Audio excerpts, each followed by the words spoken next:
Good morning, everybody. Happy Thursday, like always. Hope everybody is doing well. The weather today is actually pretty good here in Kelowna. Pretty sure all throughout BC is pretty good too. Not so, I don't know if it's good in Alberta or not, but hopefully it's well. We are back for another episode of Remax Facebook Live interview, The Voices in Real Estate. This live interview will take place weekly for viewers in the real estate industry to learn and become better real estate agents. Within Remax, we believe in strength in numbers where people are open to share their experiences and knowledge with others so Remax agents and, of course, the rest of the industry can help better serve their clients. So today's topic is launching a successful podcast and video channel. As we all know, video these days is very important, and I hope you're using video and even just audio within your business as we know it. We have to be able to leverage technology to communicate with people. But in this episode, we want to think about taking a step further, and that's into setting up your own channel or your own kind of show to showcase knowledge to everybody else. And guest today is Jane Johnston from Remax Camosun in Victoria. So let me get her on the screen here. Hi, Kingsley. Hey, how's it going? I'm well. How are you? I'm good. So, how's life? Everything? Good. The weather's good here. It's 15 degrees and sunny. It looks like it's going to be a nice weekend. Awesome. Well, it's going to be supposed to be 24, 25 in Kelowna.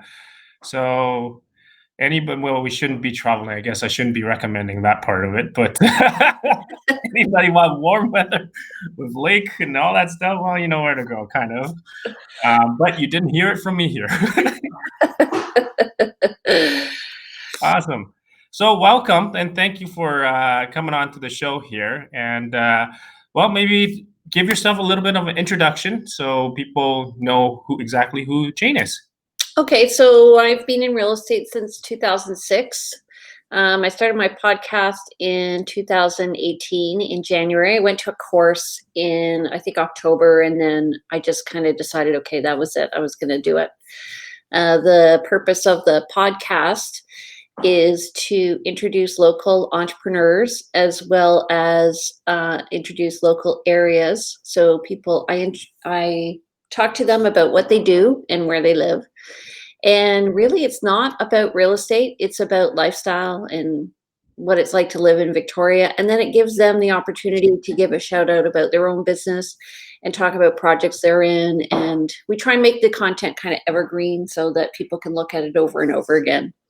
Right. So, yeah, it's been a great way to connect with community members and get to know people better, actually.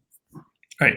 That's very true, because even what I find is that the more kind of shows or video or interviews that I do, and I mean the purpose is really for others to learn, to learn, absorb information from people all over different industries or even within Remax. But I always think it benefits me the most because I get to ask the questions I want to ask. Right. So it also helps myself in terms of knowledge and things like that, because a lot of things I never knew until I asked the question and get answered. Yeah. And I also find you just engage them on a totally different level. And I think you give them an opportunity to shine. Like when I look at all the podcasts out there, a lot of them, I think realtors really are like community leaders. That's what one of our purposes is. And so we can really help people elevate themselves. And recently we've done, I think, 54 episodes now. Wow. Since COVID-19 for the community called Community Talks. And those were very popular, just helping people figure out how to change their approach to what was going on and adapt. That's true. And that's really true. So we have Herpete Christie here saying hello. Well, good morning, Harpreet. So let's maybe the first question for you then. It's because I like to start things with why. Why is it important so people understand why, so they can learn all the tips afterwards. So why is it important to kind of set up your own, I guess, aside from the fact that you get to talk to a lot of people, but podcasts or interviews and things like that? Why do you think it's important? Because I don't think we're all about real estate. In fact, I was saying to somebody the other day, real estate is about people. It's not about selling homes. You're helping people transition from in a very stressful position from one house to another. So just being kind of the sage on the stage and being the expert in the field, I think it elevates as a realtor your profile in the community. But really, what you're learning is to engage with people on a different level. And honestly, you just learn to listen to people. And I think it also shows you all the different aspects. Like you can go into depth into whatever your topic is, and there's lots of different topics you can do. So, I mean, and people have hobbies, so you can pursue your hobby through your podcast. Like, Right. Right. I mean, like you said, there's lots of topics you can do because interviews like this, there's a lot of audience, and there's got to be something that's relatable to certain people. That's that's what happens when you do it in the office, I guess. But yeah, I mean, it's there's a lot of things that are relatable to people, and don't get. I guess my suggestion is don't get too caught up that you have to cater to every single body Right. that's listening. But it's just providing information, and sometimes it's good, even if it's topic that people never thought of. So it's something new they can learn, right? Well, and also, like, people want to know who you are as a person. So during our discussions and our various interviews that we've done back and forth, I've learned a lot about you that I wouldn't have learned previously. And also, I think what stops people from doing a podcast is they're concerned about it being perfect. And, things happen like your daughter, I think, showed up in one of your interviews. My daughter made a smoothie behind my back. And it's just, my most popular shows are the bloopers, the ones with all the mistakes. So That's true. That's true. So I guess for anybody here that's watching, maybe we'll start from the beginning for, it's kind of like a 101. What do you really need to, in terms of, equipment or preparation and things like that, or budgeting? How do you want to start, what would you say what you need to set up one? I got a good mic. Initially, I got a little Rode mic, like a lapel mic, and that one works pretty well. But I find it wasn't good for interviewing. So I got this mic right off the bat. I went to a music store, and it just plugs right into my phone. Super easy. Trying to remember the cost. It was less than $100. But you could buy something on Amazon for $250. That's excellent. And Right. then literally your phone. That's it. And then you can go onto a podcast channel like Anchor FM and just get a free podcast platform, and they will disseminate it to all the different platforms from there. Right. And also one of the things that I guess I'll add on to it is a ring light. I don't know if you have one or not. I do. There you go. That's a big ring light too. Actually, it's very affordable because not every, because you want to be able to do it in most places, and not apparently, unfortunately, not everywhere has got good lighting. So a ring light does help with that, and you can get it from Amazon for, I don't know, I think it starts at like $49 to better ones at 80, and then those huge ones you got probably at about 110 or so, right? Yep. So Yep. depending on what you're looking for, they're relatively affordable. I mean, you can use it for just you can set different light tones, like daylight or sunlight tone. It doesn't matter. They have different levels of lighting where you can use too. So Yeah, I got it because you can see where I am. There's a big window right there, so I had to balance the light. So the first few community talks that we did, I looked like Darth Vader, like half good, half bad.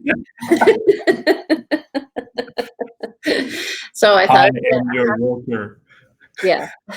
And it's honestly, uh, that just fits in like a 2x2 bag, and I'll just take it with me when I do the interview. It's super easy when I Right. go back interviewing people. But also, what that allows you to do is you can put the phone in the middle and take a picture with the light all around.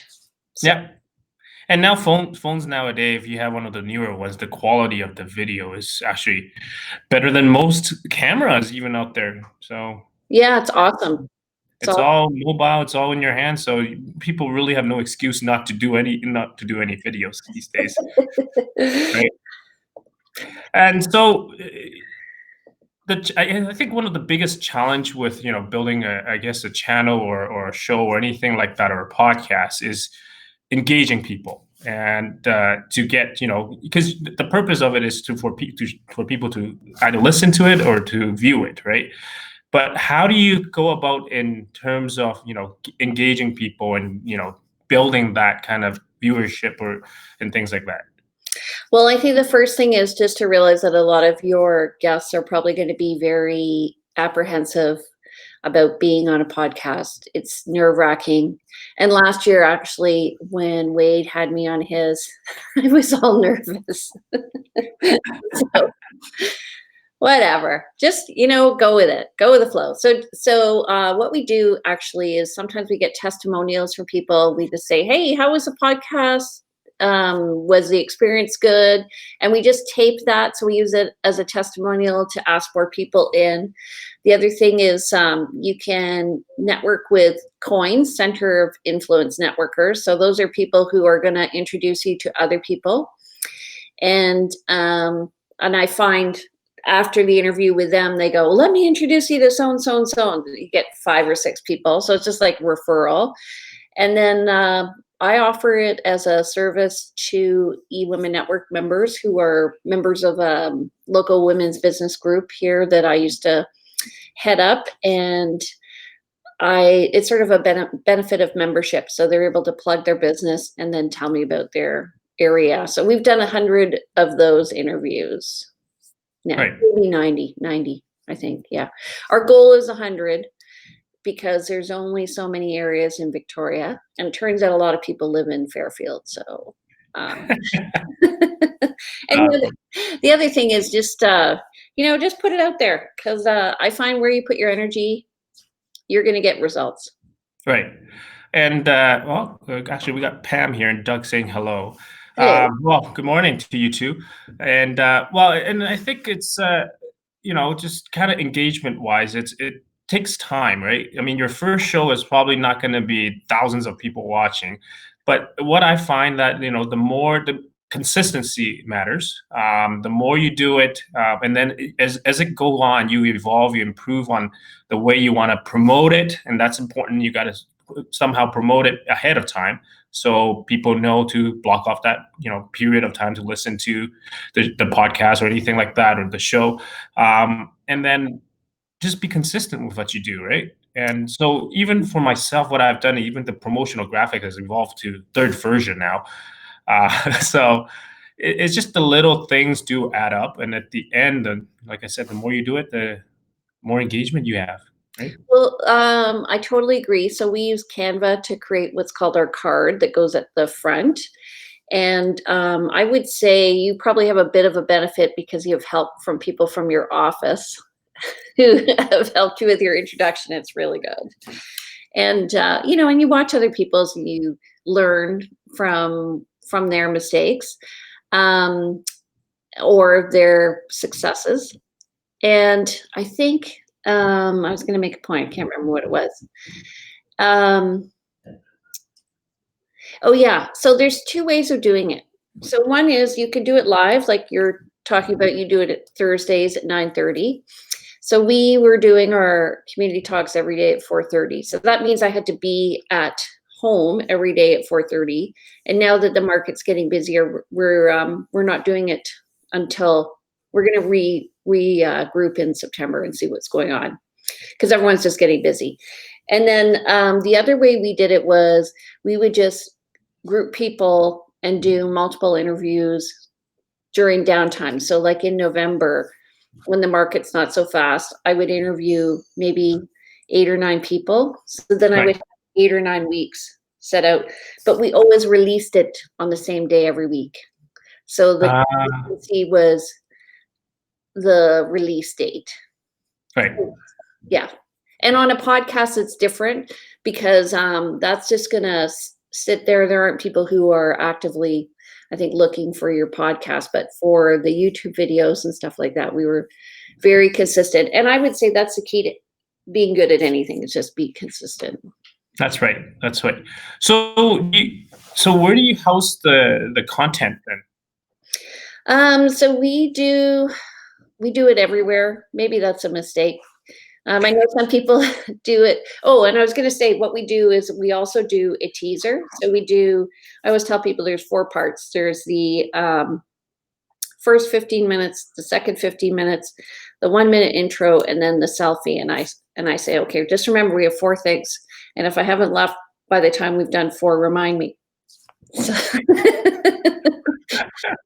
because we need the picture for the card. We need the 1-minute intro. We put that on Instagram and Facebook. So that's where we house some of our videos. And then we put it on YouTube, and that's been good. And I'm getting statistics, and then we put it on Spreaker. So Spreaker, we've had 6,000 downloads since October. Oh, wow. Yeah. That's awesome. Yeah. That is awesome. So, I mean, it's now that we're talking about downloads and things like that, how many people, but what are some of the little things that, you will recommend that, that you've done to help in that sense? Well, to help you be consistent, I would say set up template emails of invitation, template emails of confirmation, get a checklist of what you're going to do, so that also makes your guest very comfortable, so Right. people know what's going on. And then I also get them to send me the questions they want, so it's a very friendly interview and they know what's going to happen.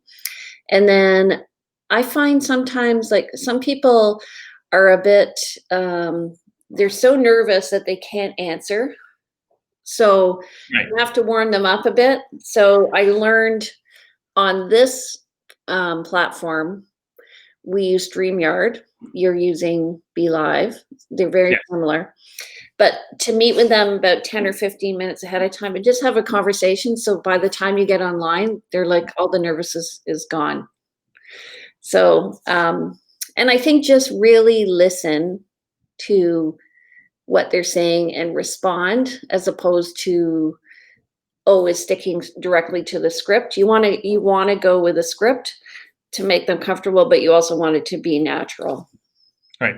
For sure. I mean, like how I set it up, and you know this obviously by now, is that I just have a couple, just few questions as guidelines for the person I'm interviewing. But it really gets off topic a lot of times, but off the questions, not off topic, off the questions.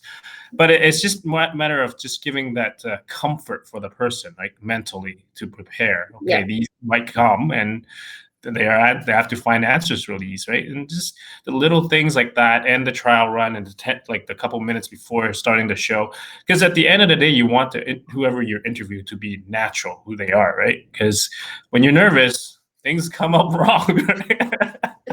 Well, and also you have to teach them how to promote themselves. Like we give a checklist before to our guests to say, here's what's going, not for the community talks, but for Vancouver Island time.